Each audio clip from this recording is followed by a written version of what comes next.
18 horas.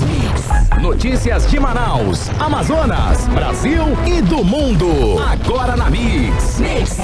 6 horas e 1 minuto em Manaus. Muito boa noite para você em 100,7. Boa noite para você na sintonia certa. Você que está ligado aí na melhor programação de Manaus, no melhor mix do Brasil. Começa agora mais uma edição do programa 18 horas. Hoje, terça-feira, dia 17 de novembro, ano de 2020. E nós estamos aqui juntos, mais uma vez, começando mais uma edição do 18 horas. Ari Guedes na mesa, na técnica, na operação. Karime Leão e Carlos Júnior na apresentação. Wellington Trovão, no aplicativo humano, transmitindo ao vivo e a cores. Em cores para todo o Brasil, mais uma edição do 18 horas. Valeu aí pra galera, os jornalistas, aí, os profissionais da área de comunicação que produzem o 18 horas e aí. Equipe da Mix FM, Karime, tudo boa noite aí. Tudo boa noite. Boa noite, pessoal. Muito boa noite, tá tudo ótimo, tudo lindo e maravilhoso. Boa noite pra você que acompanha a programação da Mix Manaus. Estamos juntos a partir de agora até às 7 da noite no programa 18 horas. Boa noite especial pra galera do aplicativo humano que nos assiste aqui no programa. E se você quiser assistir logo mais, vá lá no 18horas.com.br, o site de notícias da Mix Manaus, que todos os programas do 18 horas estão lá. Nós temos também o nosso canal no YouTube, 18 horas. Vá lá, dá um oi pra gente. É isso aí, oi. Então, pessoal, boa noite para você que está em 100,7. Karime, ainda falando aí sobre o resultado das eleições aí do primeiro turno, né? Nós já estamos já no segundo, mas ainda tem alguns detalhes, do primeiro turno que ficam meio pendentes aí. É legal a gente comentar.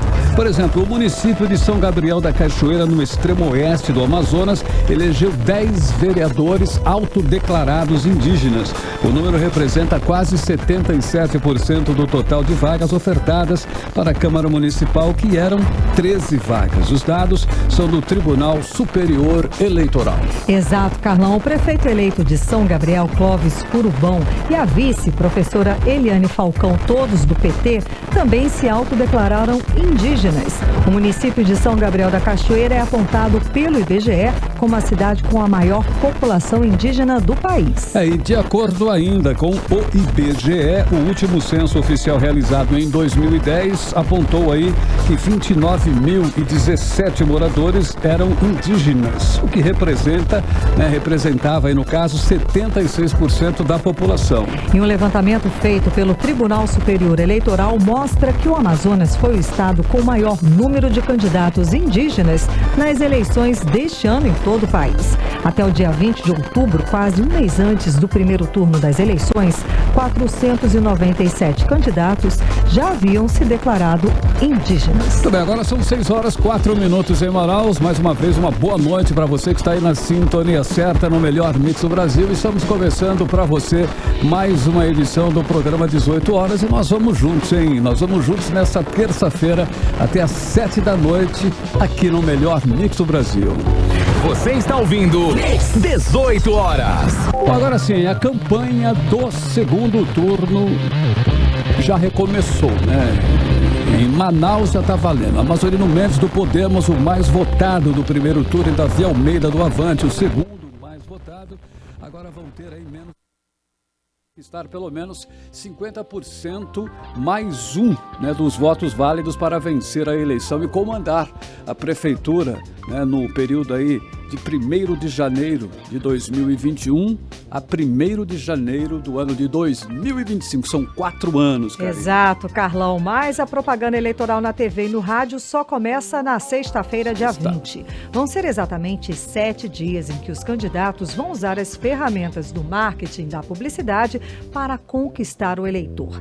As propagandas vão ao ar das 7 da manhã até as 7h10 e de meio-dia a meio-dia e 10 minutos no rádio. E na TV o horário é outro, de 1 da tarde até 1h10 e das 8h30 da noite até as 8h40. Aí serão 2 blocos diários de 10 minutos cada. Esses 10 minutos serão divididos em 5 minutos para cada candidato, além dos comerciais de 30 segundos que serão veiculados ao longo da programação.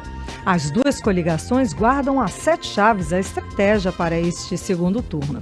Mas podemos esperar uma campanha de mais movimento nas ruas e cada um mostrando na TV o que pretendem fazer na prefeitura nos próximos 4 anos. O certo, né, o que já se viu é que o eleitor está, né, cansado aí de promessas e também, inclusive, decepcionado com o desempenho dos deputados, além do governador e também do vice-governador eleitos em 2018. E isso certamente influenciou no primeiro turno e vai influenciar com certeza no segundo turno. E o segundo turno vai acontecer em Manaus e em outras 17 capitais do Brasil. Das 5 regiões, o Nordeste é onde vamos ter o maior número de disputa nas capitais no próximo dia 29. Vamos conferir mais detalhes agora na reportagem de Cíntia Blink. 5 capitais da região norte do Brasil vão conhecer o novo prefeito apenas no próximo dia 29. É o caso de Boa Vista, em Roraima, onde disputam Arthur Henrique, do MDB, e Otaci, do PSB. Em Belém, no Pará, a briga ficou entre Edmilson Rodrigues, do PSOL, e o delegado federal Eguti, do Patriota. Em Rio Branco, no Acre, Tião Bocalon, do PP, e Socorro Neri, do PSB, concorrem pela prefeitura.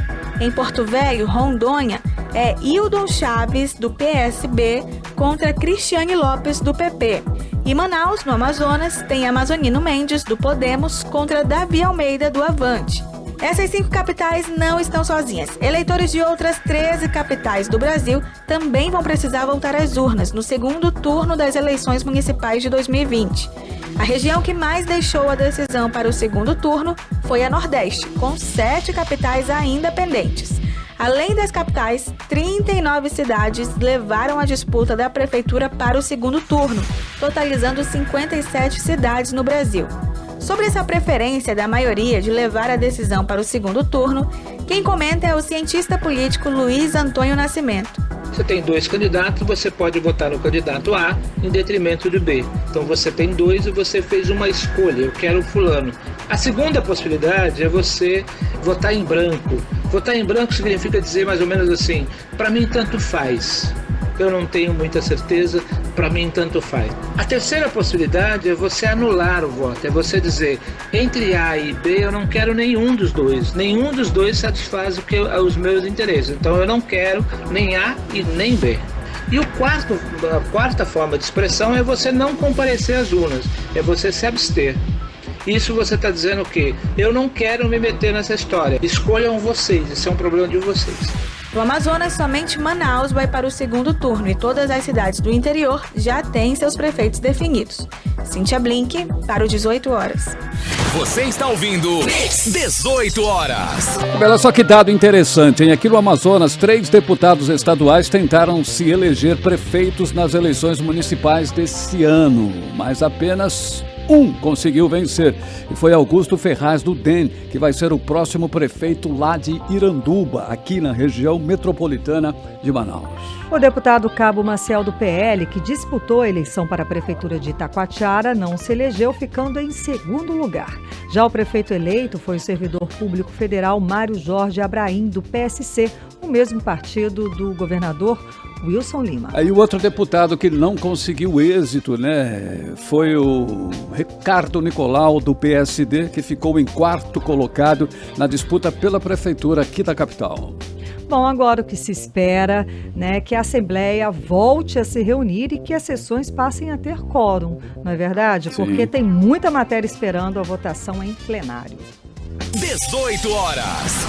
E dos 41 vereadores eleitos em Manaus, apenas 4 são mulheres. Com esse número, a capital do Amazonas ficou entre as 5 capitais do país com a menor participação feminina no Legislativo Municipal, hein? Em 2016, apenas 3 mulheres foram eleitas. Em 2020, com a conquista de mais uma cadeira, a bancada feminina, que ainda é pequena, conquistou 9,75% do total de assentos na Câmara Municipal. Foram eleitas vereadoras professora Jaqueline, do Podemos, com 9.208 votos.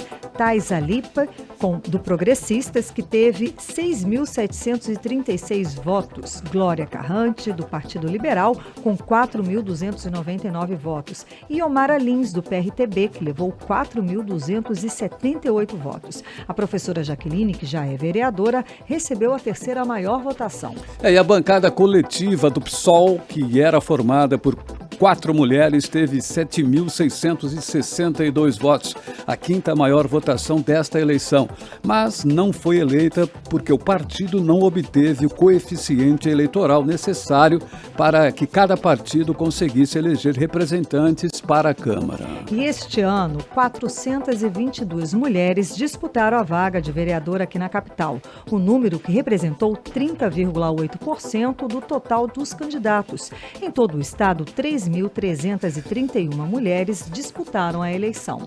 18 horas. E no município de Borba, onde o prefeito Simão Peixoto foi reeleito com 31,2% dos votos, a situação está tensa desde que o resultado da eleição foi divulgado. Pois é, Carlão, lá os 3 candidatos da oposição, Toco Santana, Nildo Colares e Bahia, totalizaram 68,22% dos votos. E a população não está aceitando o resultado desta eleição. E teve protesto na cidade e ameaça de depredação da prefeitura. Vale destacar que nenhuma cidade do interior do Amazonas tem segundo turno, que só é realizado em cidades com mais de 200 mil habitantes. E apenas Manaus, aqui no estado, está apta a realizar o segundo turno. Nesse caso, para ser eleito, o prefeito precisa apenas ser o mais votado do pleito. No caso de Borba, o atual prefeito foi reeleito com a menos de 32% dos votos. Você está ouvindo 18 horas. E autoridades do estado do Amazonas lamentam a morte do médico, empresário e ex-deputado federal Luiz Fernando Nicolau, fundador do Hospital Samel. Ele era pai de Ricardo Nicolau, deputado estadual que disputou o cargo de prefeito de Manaus no último domingo. Vamos conferir detalhes na reportagem de Cíntia Blink. O deputado estadual Ricardo Nicolau, que disputou a prefeitura de Manaus e foi o 4º mais votado no primeiro turno, perdeu o pai nesta segunda-feira. Luiz Fernando Nicolau tinha 74 anos e o Grupo Samel não revelou a causa da morte. Apesar disso, a imprensa divulgou que ele estava internado no Hospital Samel e faleceu depois de sofrer uma parada cardiorrespiratória. Luiz Fernando Nicolau nasceu na Paraíba do Sul, no Rio de Janeiro, mas se formou em medicina na Universidade Federal do Amazonas. O neurocirurgião escolheu Manaus para fundar o Hospital Samel, que começou em 1976 com uma estrutura bem menor ao complexo que se vê agora em 2020. Nicolau pai também teve a sua passagem pela política. Em 1986, se elegeu deputado estadual da Assembleia Legislativa do Estado do Amazonas. De 1987 a 1988, ele foi presidente da Assembleia, mas se afastou para assumir a Secretaria de Saúde, convidado pelo então governador Amazonino Mendes. Amazonino, que está na disputa pela Prefeitura de Manaus, neste segundo turno, lamentou a morte de Luiz Fernando Nicolau nas redes sociais dele. Um homem que prestou muito serviço, foi meu secretário de Saúde Pública no meu primeiro governo. Eu quero deixar aqui o meu abraço e a minha solidariedade, minha dor também junto aos seus familiares. O Grupo Samel se manifestou por meio de nota sobre a morte do fundador e em um trecho diz: "Em nome de todo o nosso quadro social e de colaboradores, nos reunimos em oração, neste momento de profunda dor pela sua passagem." Hoje, a Assembleia fez 1 minuto de silêncio em homenagem ao Luiz Fernando Nicolau e ele esteve na fala de muitos deputados, inclusive do presidente da Casa Legislativa, deputado Josué Neto. A Casa decreta o luto pelos próximos 3 dias e, ao mesmo tempo, deseja que Deus possa confortar seus familiares e as nossas condolências ao nosso querido amigo deputado, já no seu 5º mandato, deputado Ricardo Nicolau. O prefeito de Manaus, Arthur Neto, também falou por meio de nota sobre a morte do fundador da Samel. "Fico triste demasiadamente em saber que esse vírus terrível segue nos tirando pessoas tão queridas. Perdemos um grande profissional da saúde, um empresário visionário e um político atencioso que buscou garantir, em tudo que fez, sobretudo, o bem-estar da população manauara. Luiz Fernando deixa 7 filhos, entre eles o deputado Ricardo Nicolau e o vereador Irã Nicolau. Ele também tinha 8 netos. Cíntia Blink, para o 18 horas. 18 horas. E durante reunião na cúpula do BRICS, que é o bloco que reúne Brasil, Rússia, Índia, China e África do Sul, o presidente Jair Bolsonaro afirmou hoje que vai divulgar uma lista de nações que compram madeira extraída de forma irregular da Amazônia. Esta lista é resultado de uma operação da Polícia Federal que apreendeu madeira ilegal que seria exportada para 8 países europeus. E essa operação Arquimedes da Polícia Federal, na apreensão de 120 contêineres com 2.400 metros cúbicos de madeiras extraída ilegalmente e que seria vendida para empresas importadoras na Alemanha, Bélgica, Dinamarca, França, Itália, Holanda, Portugal e Reino Unido. A operação foi deflagrada em 2017 e teve novas etapas nos anos posteriores, inclusive aqui no Amazonas. Sem citar a operação ou o nome dos países, o presidente Bolsonaro se queixou nesta terça-feira de ataques injustificáveis contra a política ambiental do governo e prometeu tornar público os países que compram madeira ilegal da Amazônia. A ameaça é mais uma reação aí do presidente às críticas que tem recebido diante do aumento de desmatamento na Amazônia e da onda de queimadas na região e no Pantanal. Você está ouvindo 18 horas. E a crise na saúde pública do estado do Amazonas não acaba nunca. Agora o caos chegou ao tratamento de queimados do estado. O Ministério Público Federal abriu investigação para apurar irregularidades na oferta de tratamento de pacientes com queimaduras no hospital do estado. Os detalhes com Odinei Araújo. Os problemas na saúde do Amazonas não param. Ainda repercute o atraso no salário dos trabalhadores da radiologia do Hospital Francisca Mendes, que estão sem receber desde o mês de abril até novembro. Hoje, o Diário Oficial do Ministério Público Federal traz uma portaria pedindo abertura de inquérito civil para apurar irregularidades na oferta de tratamento para queimaduras em pacientes dos hospitais do estado, atualmente atendidos no 28 de agosto e pronto-socorro da criança. De acordo com a Secretaria de Saúde do Estado, essas unidades atendem por mês de 4 a 5 pacientes com ferimentos provocados por queimaduras. Mas esse número não é suficiente, de acordo com Portaria 98 do Ministério Público Federal. Também hoje, o Ministério Público SOC do Amazonas entrou com ação na Justiça para evitar a parada total do Hospital Padre Colombo em Parintins. Na ação, os promotores pedem que a Justiça do Estado obrigue o governador Wilson Lima a tomar providências urgentes para sanar os problemas de falta de estrutura e o não repasse financeiro ao hospital, principal unidade de saúde do Médio Solimões. De acordo com a promotora de justiça Eliana Amaral, o hospital corre o risco de fechar esse mês porque não recebe qualquer ajuda do governo do estado há 3 meses. O último instrumento de parceria que ele firmou com o estado do Amazonas foi o termo de fomento 001/2018, que teve seu prazo esgotado no dia 26 de agosto de 2020. Há 3 meses, portanto, o Hospital Padre Colombo está sem receber qualquer repasse do Estado, o que está inviabilizando o funcionamento do hospital, com uma perspectiva de colapso, da rede pública de saúde em Parintins, o maior município do interior do Amazonas em plena pandemia do novo coronavírus. Segundo a promotora, até mesmo o contrato dos profissionais de saúde do hospital termina no dia 27 de novembro e até agora o governo do estado sequer atendeu às várias tentativas de contato feitas pelo hospital.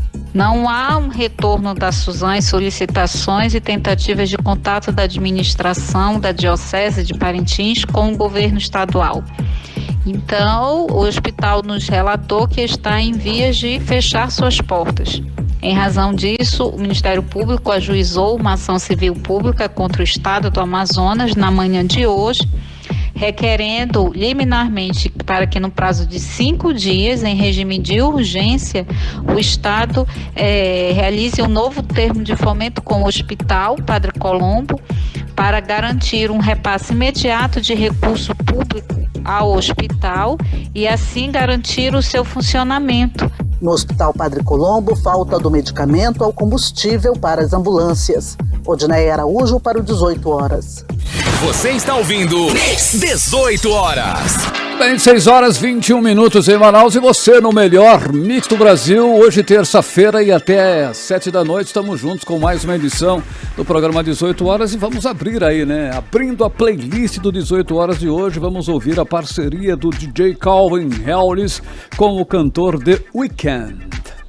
Bom, a música foi lançada no final de agosto, celebrando o primeiro trabalho desses dois grandes nomes do pop internacional. Vamos de música, vamos de Over Now. Você está ouvindo 18 horas. 6 horas 25 minutos, o melhor mix do Brasil. A primeira, hein? Abrimos a playlist do 18 horas de hoje com Calvin Harris e The Weeknd. A música Over Now em 100.7. Mix. E agora nós vamos conferir a previsão do tempo para esta noite, também para a madrugada de quarta com Karime Leão. Previsão do tempo. Segundo informações do Clima Tempo, a previsão é de chuva rápida durante a noite e a madrugada. A mínima prevista é de 24 graus e a máxima não deve passar dos 31 graus. As chances de chuva são de 67% e a umidade relativa do ar fica entre 54% e 87%. Manaus, 6 horas e 26 minutos. Boa noite. Mix. Economia. Bom, pesquisa realizada pela Comissão de Defesa do Consumidor da Assembleia Legislativa do Estado do Amazonas apontou um aumento de 8,49% no valor médio da cesta básica em Manaus no mês de novembro, em comparação ao praticado no mês anterior, outubro. E segundo o levantamento divulgado hoje, no mês passado foi registrado o preço médio da cesta básica de R$ 228,75 e subiu para R$ 248,18 nas primeiras semanas de novembro. E a pesquisa foi realizada em 10 supermercados de Manaus no período de 9 a 11 de novembro. Foram identificados aí as variações de preços de 26 itens que compõem a cesta básica. E os produtos que mais contribuíram para o aumento de 8,48% da cesta básica foram a farinha de mandioca com alta de 25,01%, o feijão carioca com aumento de 12,13% e o frango que subiu 5,29%, além do papel higiênico que subiu 16,57%. 18 horas. Mesmo com queda na produção de motocicletas, as fábricas do Distrito Industrial de Manaus contrataram mais de 600 novos trabalhadores para atender a demanda das linhas de produção que tiveram que ser adaptadas devido à pandemia da Covid-19. Detalhes na reportagem de Júlia Gomes. O setor de motocicletas já acumula uma queda de 17% no nível de produção em 2020 na comparação a 2019. De janeiro a outubro deste ano foram produzidas em torno de 784.400 motocicletas contra um pouco mais de 945.500 unidades no ano passado. Mas mesmo em retração, o setor contratou 641 novos trabalhadores para as linhas de produção das fábricas de motos do Distrito Industrial de Manaus. A informação foi dada pelo presidente da Abraciclo, Marcos Permanyan, que, de acordo com dados da Superintendência da Zona Franca de Manaus, Suframa, atualmente 12.800 empregados atuam diretamente na indústria de motocicletas. Em dezembro de 2019, esse número era de 12.159 colaboradores diretos neste segmento. Mas o diretor executivo da Abraciclo, Paulo Takeuchi, explica que essas contratações foram por conta dos protocolos de segurança contra o novo coronavírus. Todas as fábricas tiveram que adaptar a sua nova maneira de produzir, com layout, distanciamento, e tudo isso fez com que houvesse necessidade de novas contratações, principalmente na área de produção.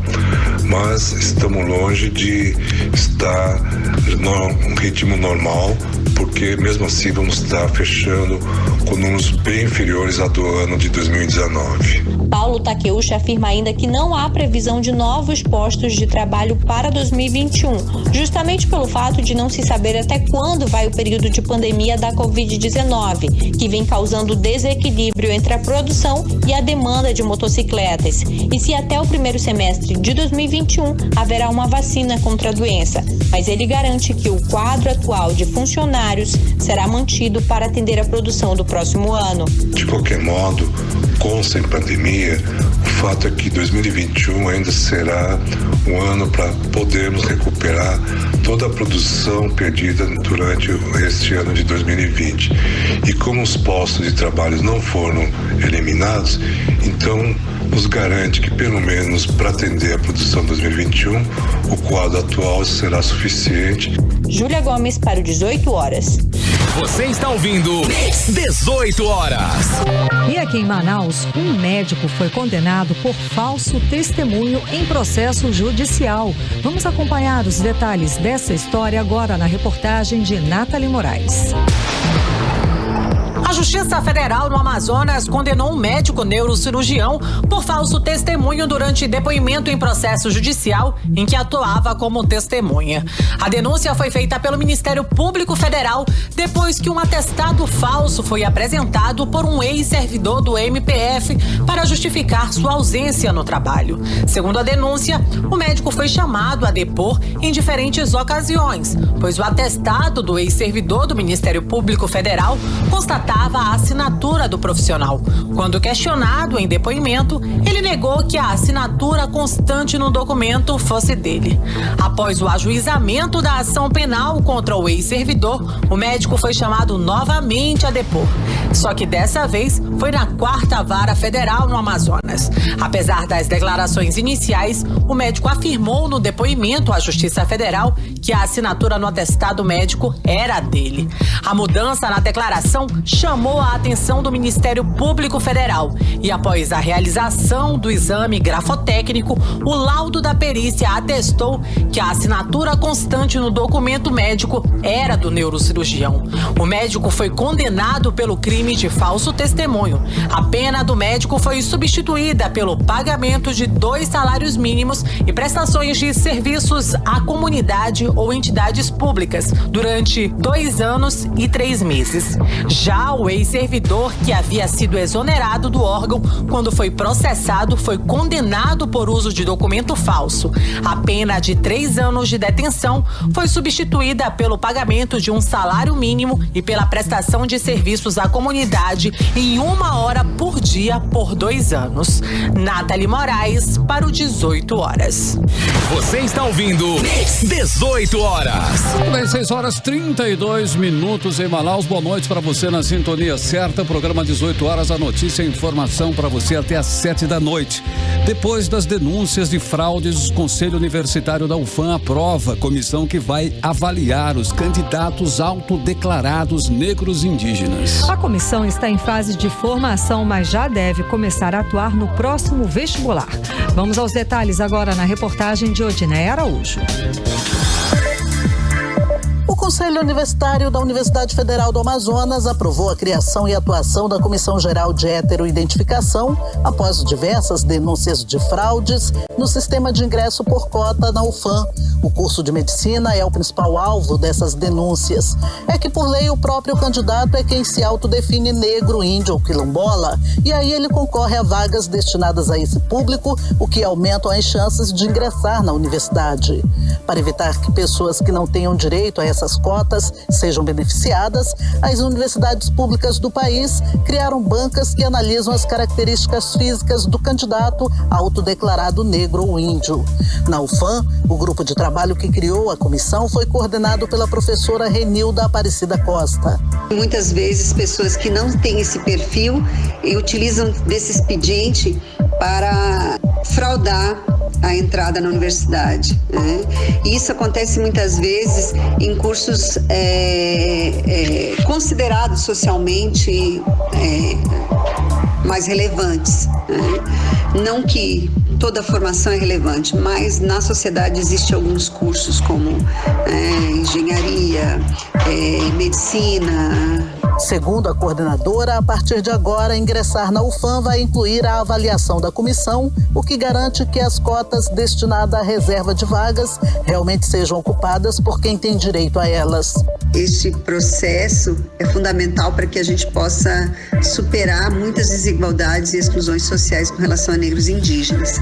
E também vai suscitar novas perspectivas dentro da própria universidade, porque a própria universidade vai poder repensar os seus espaços e práticas pedagógicas, bem como o acompanhamento desses jovens negros e indígenas, que é fundamental. A entrada, garantir a entrada, eu acredito que a reserva de vagas ela é fundamental para isso, e as comissões para que essas vagas elas sejam destinadas para o público específico que é. A comissão está em fase de formação, mas já deve começar a atuar no próximo vestibular.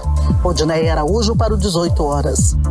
Você está ouvindo 18 horas.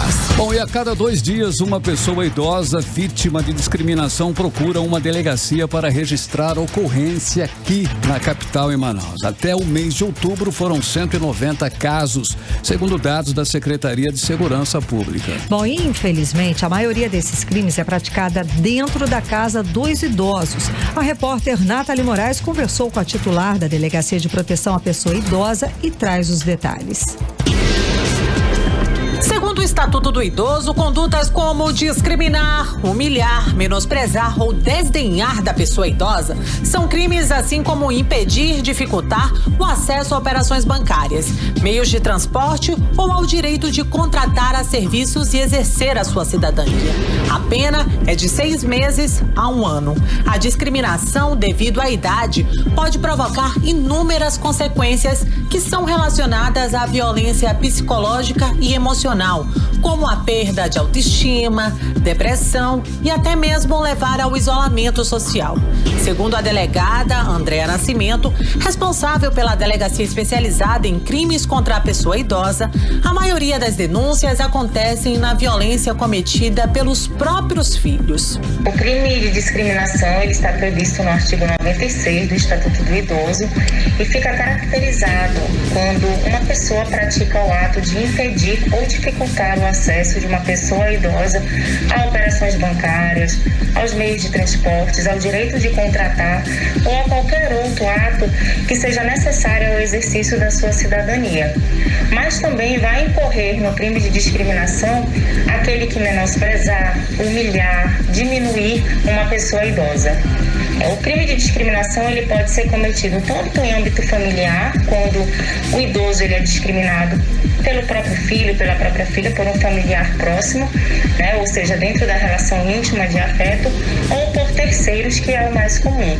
Quando, por exemplo, ele vai a uma agência bancária, quando ele vai fazer uso dos transportes públicos ou em qualquer outro ambiente externo.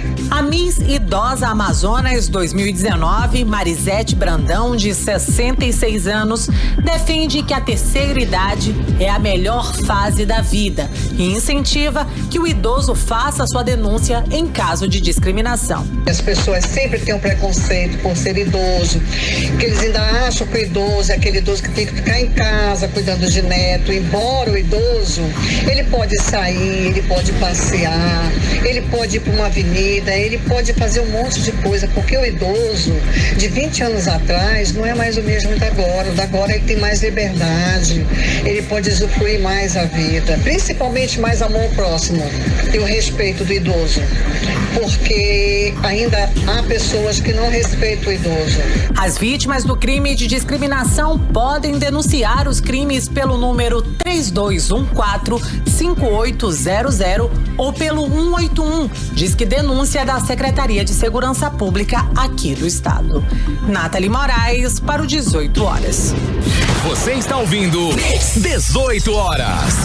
Bem, agora nós vamos falar sobre uma campanha extremamente importante para você, que é a campanha Novembro Azul, uma campanha mundial de conscientização da saúde masculina. Hoje, 17 de novembro, é o Dia Mundial de Combate ao Câncer de Próstata. O assunto ainda é tabu para muitos homens que, por preconceito, acabam não fazendo os exames preventivos. E mais de 30% dos casos de câncer de próstata são diagnosticados na fase avançada da doença. Vamos conferir os detalhes agora na reportagem de Júlia Gomes.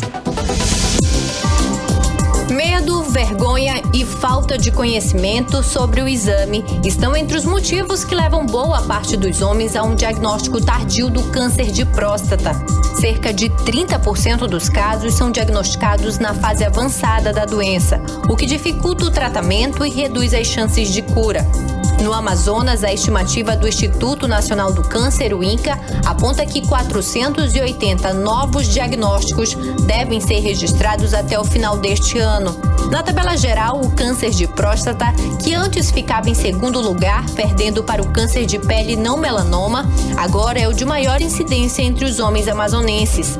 O médico urologista Giuseppe Fligiolo explica que, quando descoberta e tratada cedo, de forma adequada, a doença pode ser curada em até 90% dos casos. O câncer de próstata, ele é uma doença silenciosa. No início, ele não dá sintomas. E é justamente nessa fase que seria o ideal para fazer o diagnóstico, através de um exame simples, que é o exame de sangue, o PSA, e também do toque retal.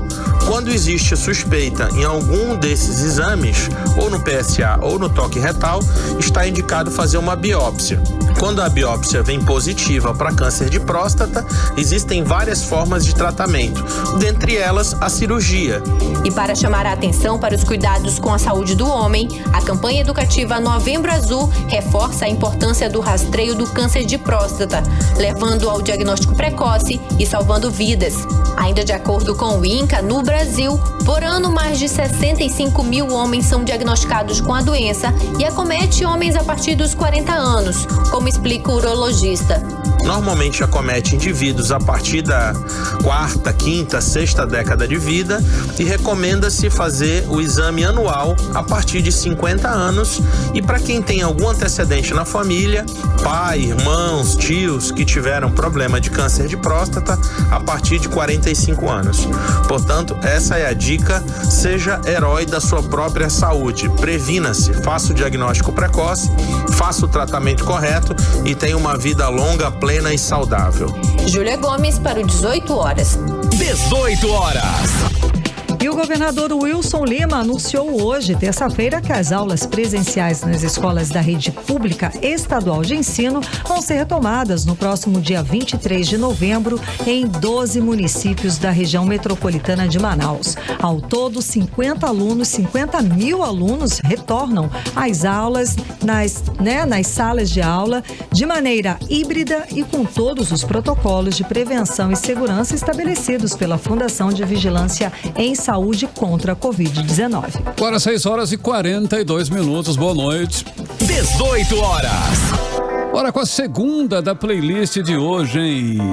E nós vamos aí conferir mais uma faixa do novo álbum da cantora Kylie Minogue. Um álbum aí que tem sido muito bem avaliado pela crítica e inclusive já até quebrou recorde na parada musical britânica. A artista se tornou a primeira mulher a conseguir emplacar álbuns no topo das paradas britânicas em 5 décadas seguidas. Vamos de música, vamos de Magic. Você está ouvindo 18 horas. 6h46, o melhor mix do Brasil, a segunda da playlist de hoje, Kylie Minogue, a música Magic em 100.7. Mix. Agora nós vamos conferir, hein, a previsão do tempo para amanhã, quarta-feira. Será, hein? Vamos ter sol ou chuva? Previsão do tempo com Karime Leão. Previsão do tempo. Segundo informações do Climatempo, a previsão de amanhã é com sol e muitas nuvens durante o dia, períodos de nublado com chuva a qualquer hora. A mínima prevista é de 24 graus e a máxima não deve passar dos 29 graus. As chances de chuva são de 83% e a umidade relativa do ar fica entre 60% e 91%. 6h47, boa noite. Mix.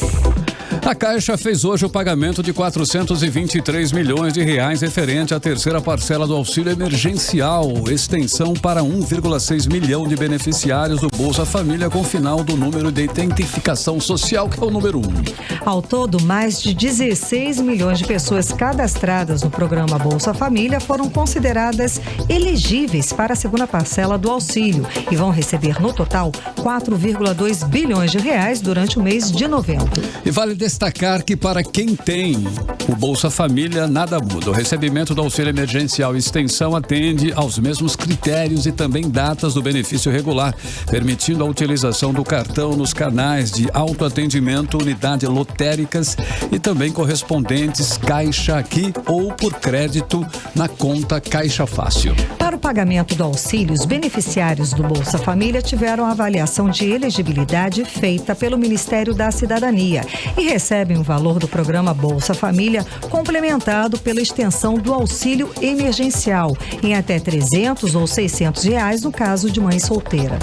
E se o valor do Bolsa Família for igual ou maior que R$300 ou R$600, o beneficiário receberá o valor do Bolsa Família, sempre privilegiando o benefício de maior valor.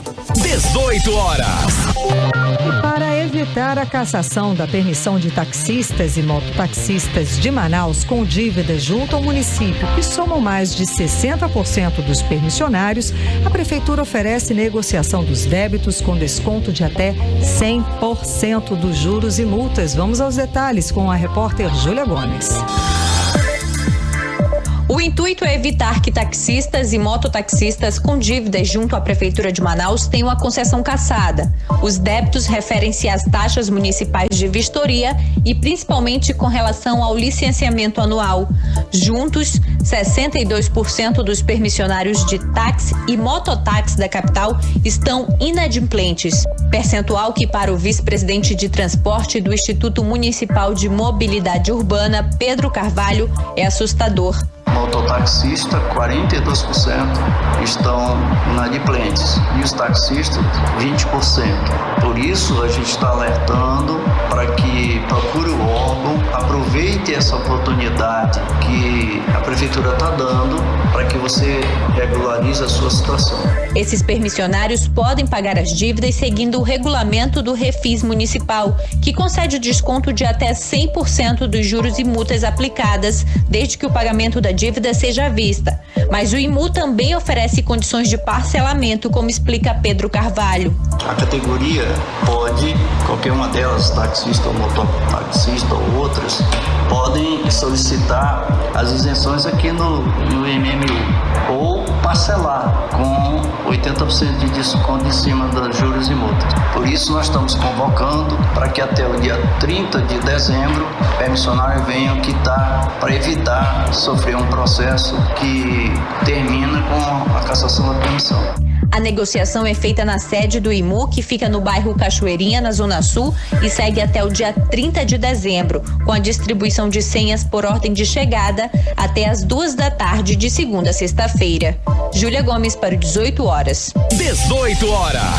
Estudo da Fiocruz que aponta que 8 linhagens do novo coronavírus circulam no Amazonas. Algumas das novas linhagens identificadas são de vírus que circulam de países como a Dinamarca, Colômbia, Reino Unido e País de Gales. A repórter Nathalie Moraes conversou com o pesquisador da Fiocruz e tem as informações sobre essas novas linhagens da doença encontradas aqui no estado. Vamos conferir.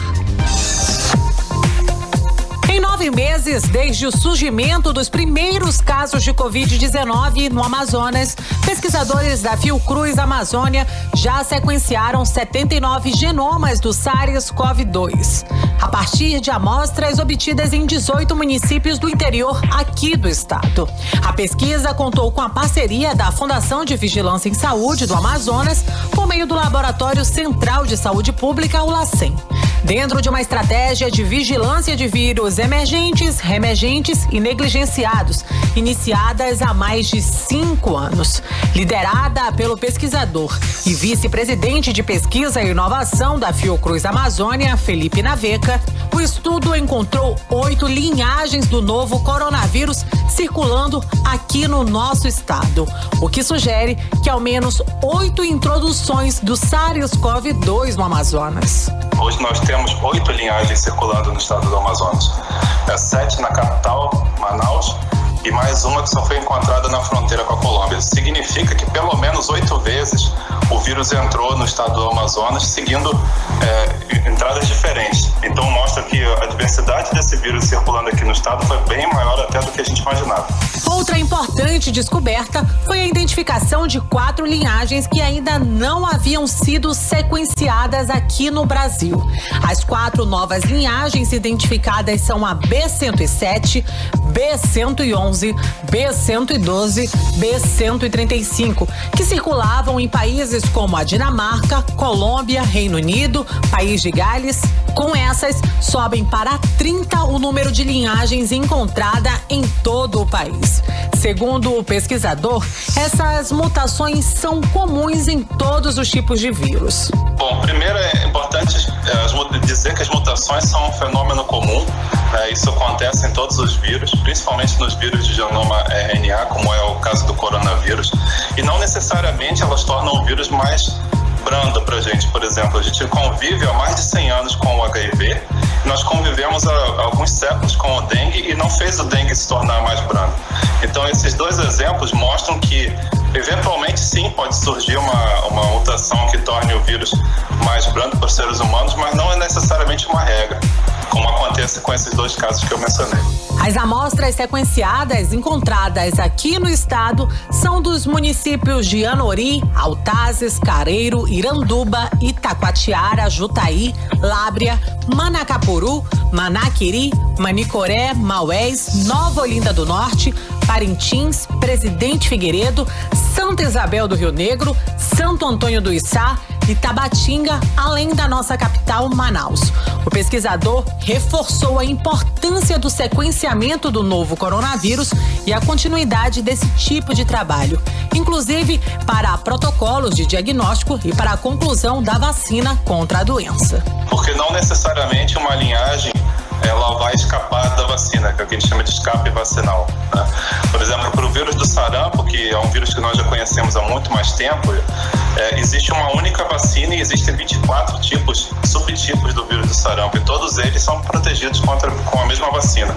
Então a gente espera que sim, e o importante é que qualquer uma dessas vacinas que chega ao mercado passe pela aprovação, seja de fato tanto eficaz no sentido de proteger, quanto no sentido de não causar, né, um quadro severo, uma reação adversa. Então o importante é que essas vacinas cheguem ao mercado o mais breve possível para que a gente consiga conter o avanço da Covid.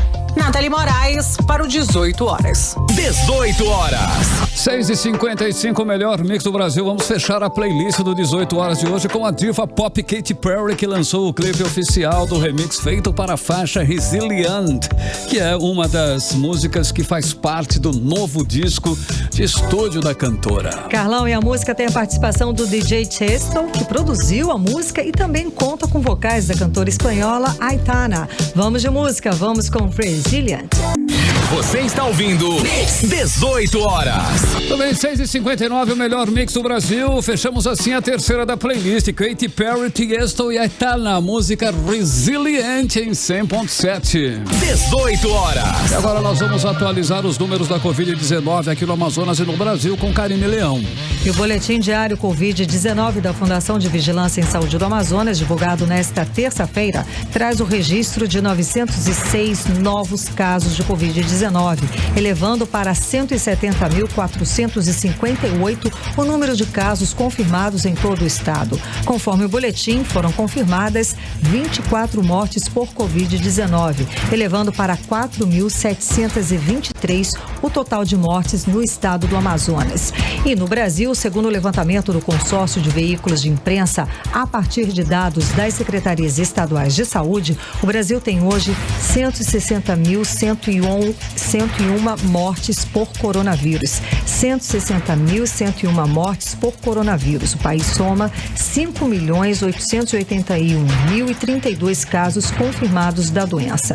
E segundo o Ministério da Saúde, o país tem hoje 5.322.466 pessoas recuperadas da doença. Agora 7h01.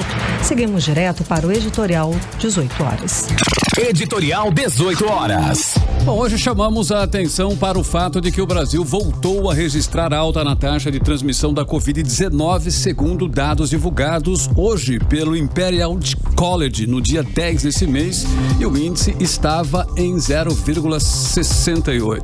De acordo com o número divulgado hoje, o ritmo de contágio subiu para 1,10. Os números indicam que cada grupo de 100 pessoas contaminadas com o coronavírus transmite o vírus para outras 110 pessoas.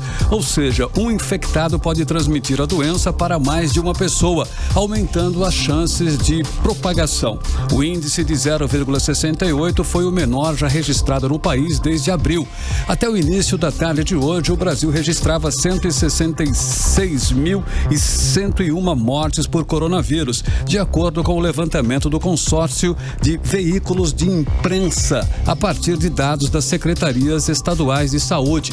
O país só fica atrás dos Estados Unidos no número de vítimas fatais. Então, como sempre fazemos aqui, lembramos as regras de outro, de quem se preocupa consigo mesmo e com os outros. Usar máscaras, manter o distanciamento social e manter as mãos sempre limpas e longe da boca e dos olhos. Essas são as únicas defesas até agora contra a transmissão da doença. E claro, evitar as aglomerações, fugir mesmo. Não custa nada lembrar desses importantes detalhes tão grandes. 18 horas.